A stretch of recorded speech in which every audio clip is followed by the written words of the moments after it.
It says the words, Asher Anochi Mitzavcha Hayoim La'asoisai, that you shall watch and do the mitzvahs that I commanded you today to do. Says Rashi the following. What does it mean today to do? Says Rashi, Hayoim La'asoisam, today to do ulamachar, and tomorrow.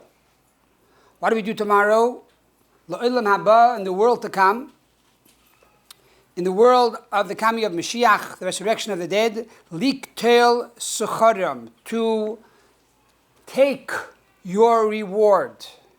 To take your reward is tomorrow.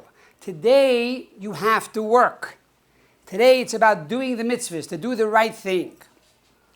Now, in the previous Rashi says, not only does God pay us back tomorrow, but also He pays back the wicked when?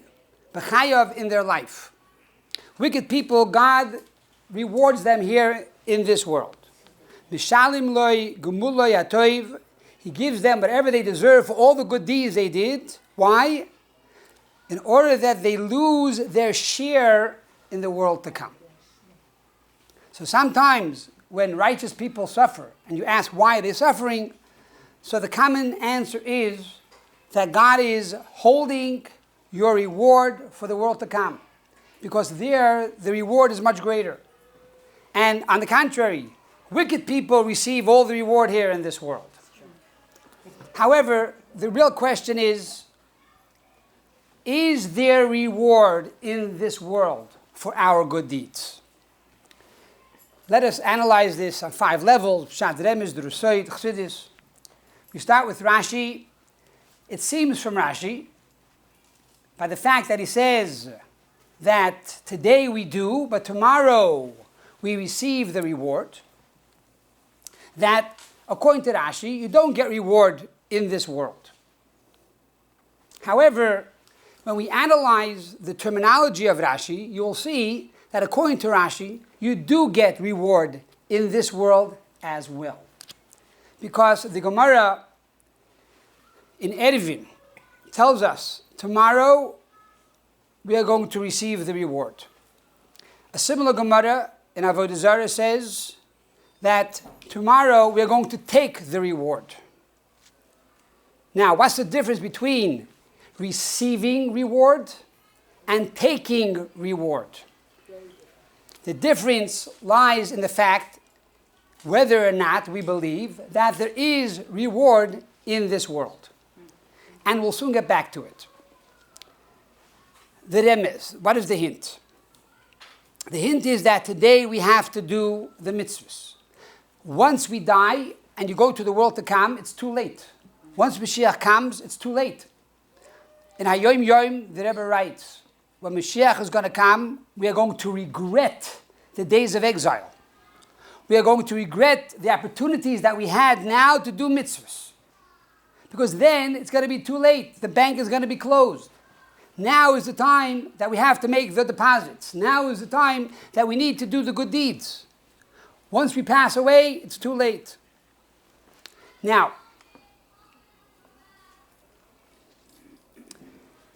there's a question.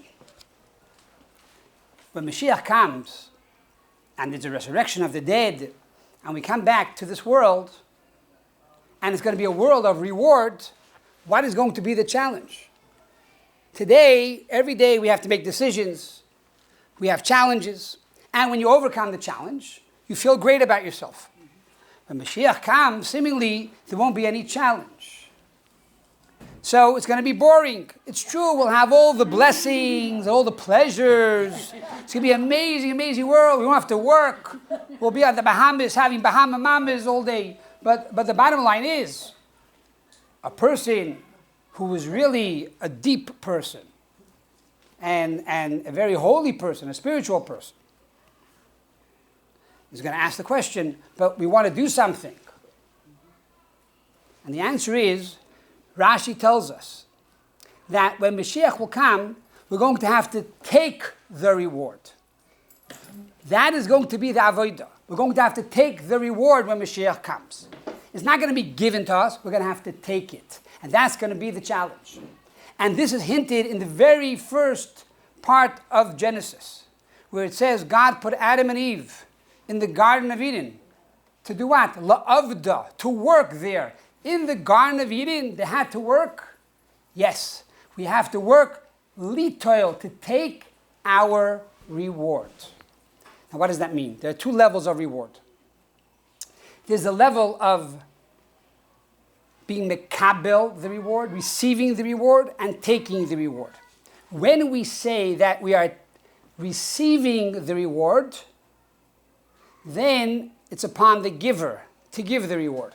It's up to the giver. If he wants to, he'll give it. If not, he won't give it.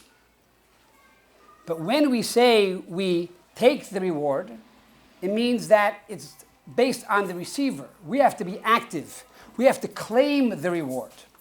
When Moshiach comes, we are going to be able to claim our reward. Now, in this world, we can't claim it. Now, if we are given the reward, we can receive it. So this is the remez, this is the hint. What is the Drush, the homiletics? There's a famous story in the Talmud that there was a father who told his son, do me a favor, go on to the top of the tree. There's a bird, and there's a nest, and there are little chicks, little baby birds.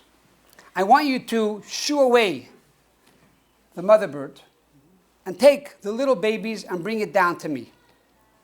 Now, the Gemara says at that time, he had the opportunity to fulfill two mitzvahs. Number one, the first mitzvah is kabed esavicha v'esimecha, to honor your father and your mother. Now, what is the reward for honoring your father and your mother? Says the Torah, the reward is you shall live long years. Long years on this world. So that's the first mitzvah he did. Then there was a second mitzvah he did. It's called Shaluach HaKain, send away the mother bird. Before you take the babies, send away the mother bird. And the Torah says, by doing that, you will have long years. So he has two mitzvahs that he is now being promised in the Torah, long life. He goes onto the tree to shoo away the mother bird, and he flips, falls down, and dies.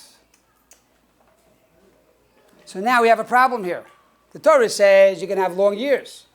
Number two is, we see he was punished on this world. That's what's going on. So the Gemara says, from here we derive that there's no reward in this world. The reward is in the world to come. As the Gemara says, Bahai Alma Leko. The reward in this world is naught, is nothing. We get the real reward in the world to come. Now, is that true according to all opinions or not? Because we do have other verses in the Torah that clearly indicate that there will be reward in this world. For example, it says in B'chukoisai Telechu, the Torah says, if you will follow my statutes, V'nesati gishmechem be'itam, I will give you rain in its time. Now, rain does not help us in paradise. Rain we need in this world. So the Torah is indicating it's going to be a physical reward in this world. Furthermore, in the next week's parsha, V'hoya ekev tishmu'un, if you listen to my commandments, God says, I will bless the fruit of your womb, to have healthy children. I will bless the fruit of your land, to have a lot of produce. I will remove all sickness and illness from amongst you. So we see there is a concept of real reward in this world. So how do we understand this? How do we reconcile these two ideas? There are those commentaries who state that it's based on the Rambam, Maimonides. The Rambam says that even though the Torah speaks about reward in this world, the ultimate reward is in the world to come. Why then is there reward in this world? Says the Rambam, in order to remove all the obstacles and impediments that distract us from our study of Torah. In other words, if you have no money, you have no money to buy tefillin. You can't do the mitzvah. If you have no money, you can't buy a mezuzah for your house. You can't do the mitzvah. If you have no money, you can't buy matzah for Pesach. So you need money. God forbid if you're sick and you have to be at the doctor, you can't show up to the minyan, you can't come to shul because you're at the doctor. So if a person has anxiety, a person that has sorrows, problems, they can't serve Hashem with joy.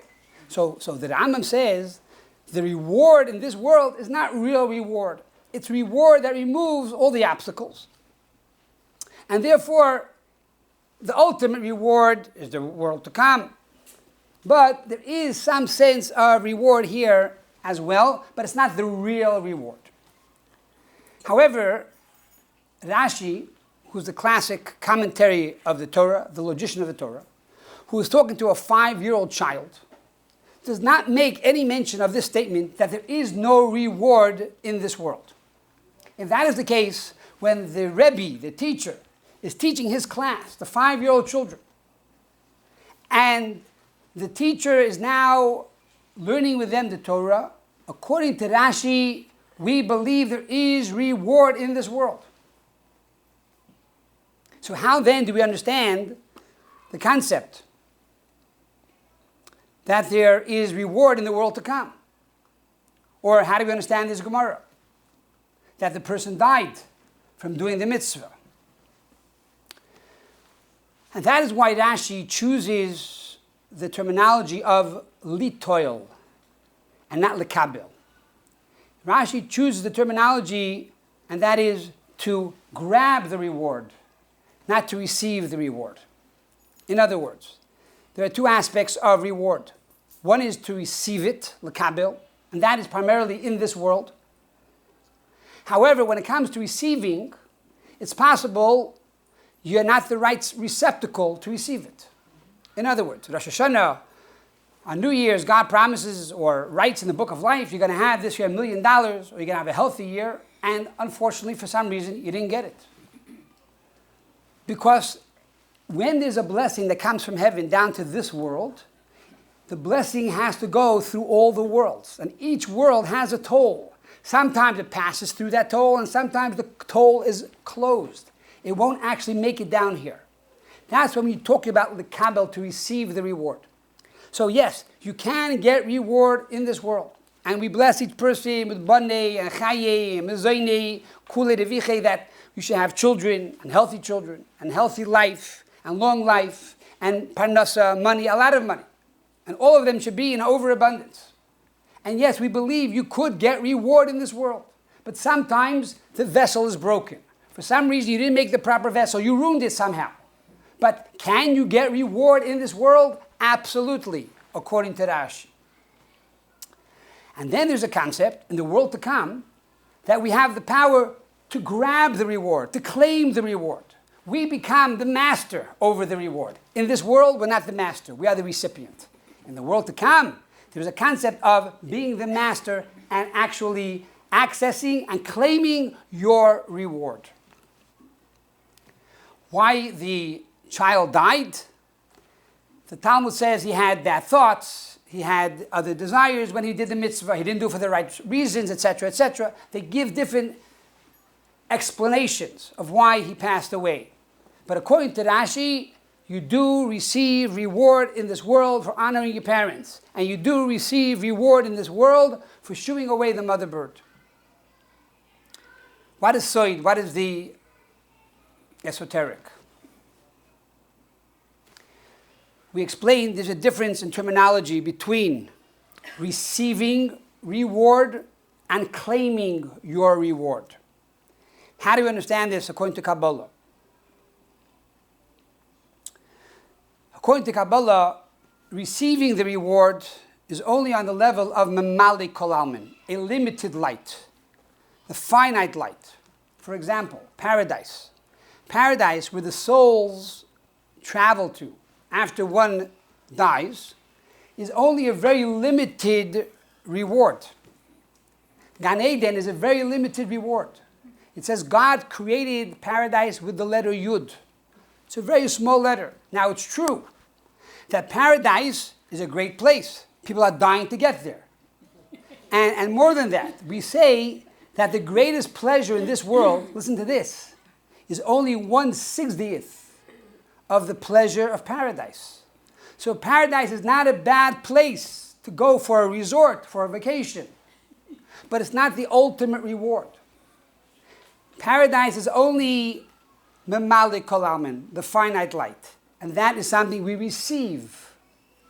But then there is something we claim, and that is the infinite light. That is the Ein Sof, the Sovev kol almin. And that we are going to acquire when Moshiach comes, after the resurrection of the dead. And that is why Moshe Rabbeinu, Moses, who already passed away over 3,300 years ago, and every day goes higher and higher in paradise. And on his right side, he has a quantum leap. Even Moses wants to come back down to this world when Mashiach comes, because the ultimate reward is then, and then he can claim his reward.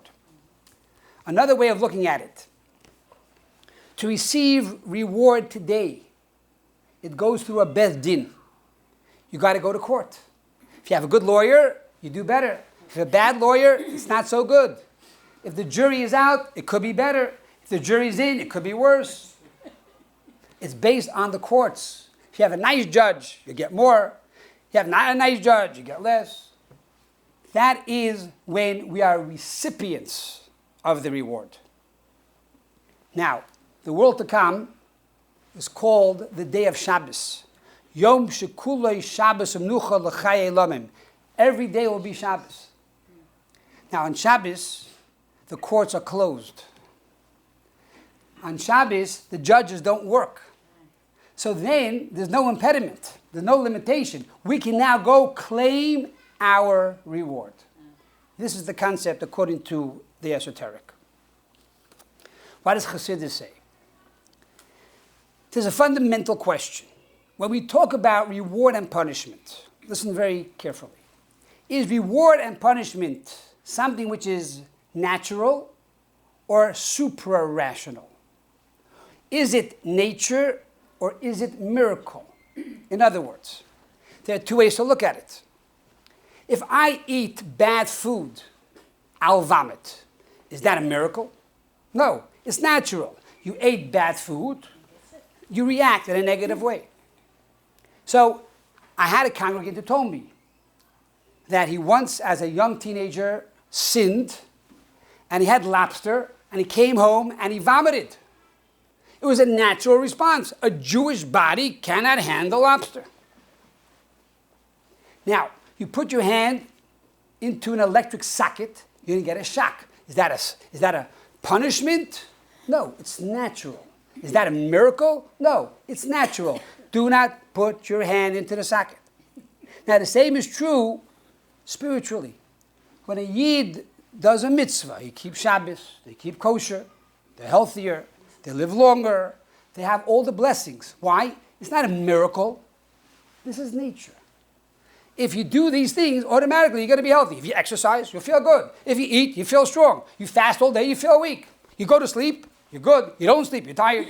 It's a natural thing. Spiritually, Torah and mitzvahs and reward is natural. That's one way of looking at it, and that's true. But there's another way of looking at it, and that is, it's a miracle. A miracle means I do something, and now I get a reward much greater than my action.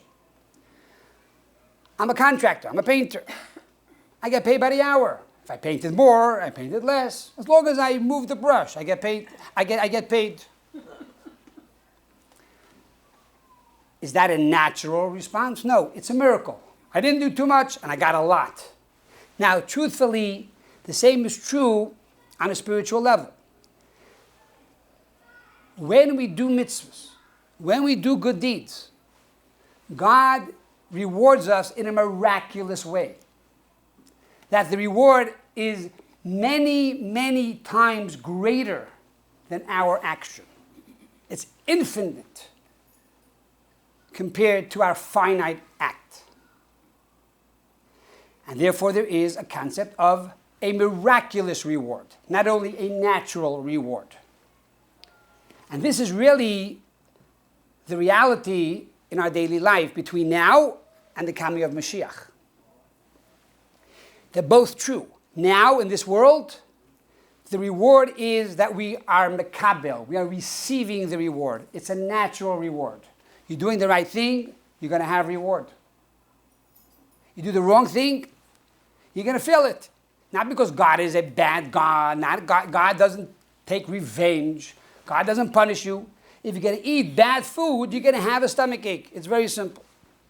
Spiritually, you do mitzvahs. The more mitzvahs you do, the better you'll feel. But that is only natural. That's only in this world. Rashi says, however, in the world to come, we are grabbing the reward.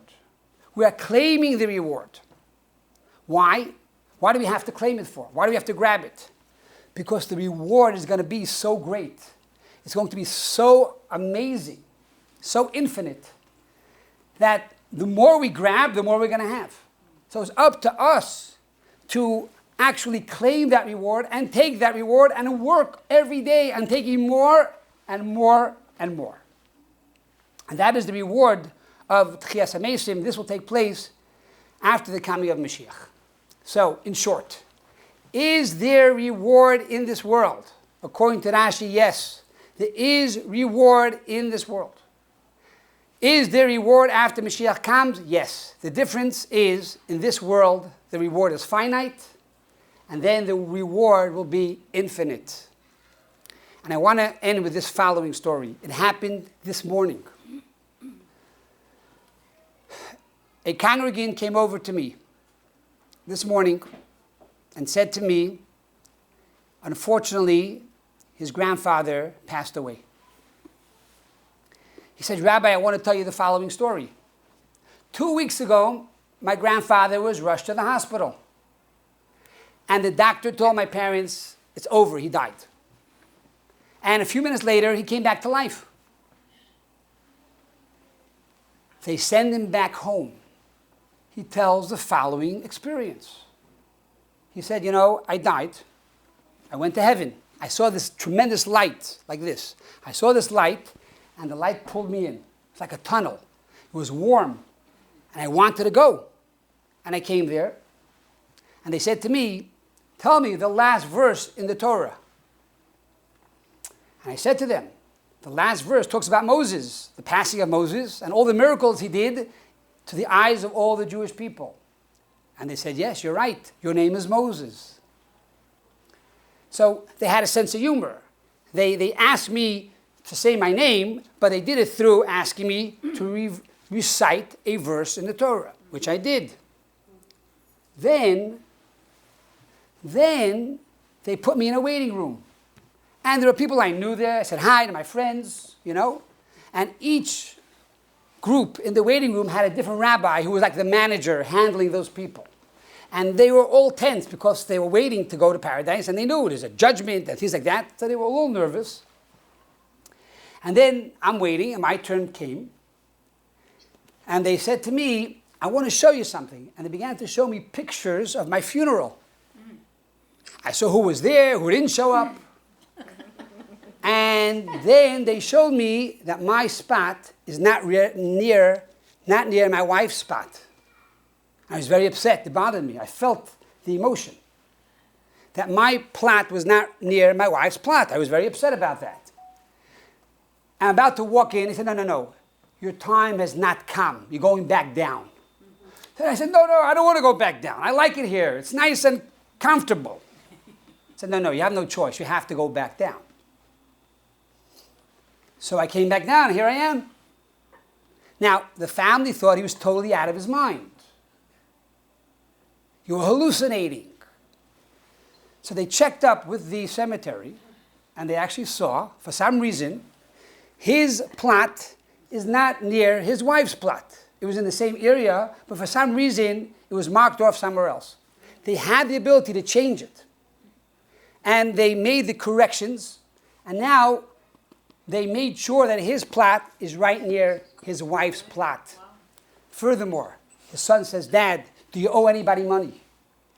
Did you make a promise to do a mitzvah and not do it? He says, yeah, last Shabbos, I had an aliyah at Chabad. They called me to the Torah, and I pledged $200. I did not give it yet. Write a check right now to Chabad.